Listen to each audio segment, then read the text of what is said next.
Also with us is Bachchu Srinivas, spokesperson of the TRS, and we have Tushar Gupta, senior editor, Swarajya, joining us here in the studios.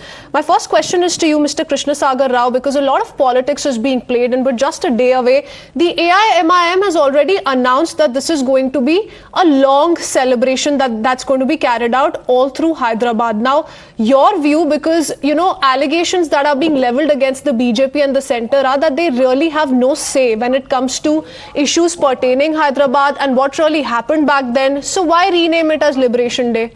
It was going on all this while.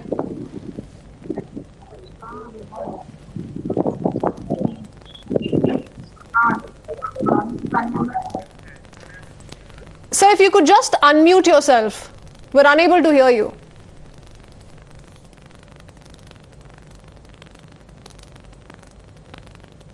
Mr. Rao, you can unmute yourself. We'll fix that line with you, thereafter come to you. Let me go across to Tushar Gupta and he can perhaps come in on this. Tushar Gupta, what do you make of this kind of a political war of words that's been on?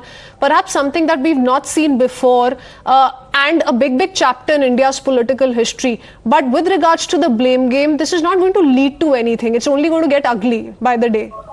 You know, the grandson of the Nizam in the segment that was just played out spoke about the alteration of history.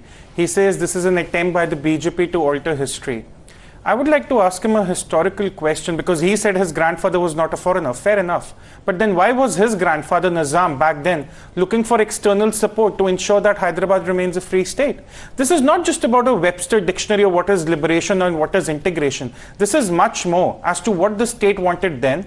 What are the roots of this entire political debate, and why is the party today, the TRS to begin with, trying to shy away from the history? It's simply addressing a point of history. The voters are not going to make their decision based on what happened in 1948. They are looking at 2022. But 75 years after independence, why are we putting a blanket over the atrocities that were committed by the Nizam and the Razakars? Why are we doing that? Why can't we acknowledge that indeed there was an Operation Polo? If anyone wants to come on the show or anywhere say that Operation Polo was a lie, that the Indian army was not required to liberate the state, I'll agree with them that this was a National Integration Day. But what happened instead was National Liberation Day. Let's not talk about alteration of history. There is history on both the sides.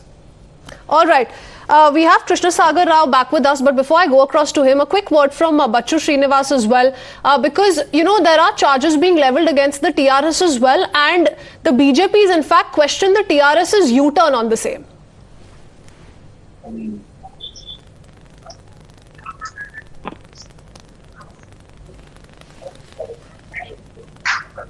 Mr. Srinivas, can you hear me?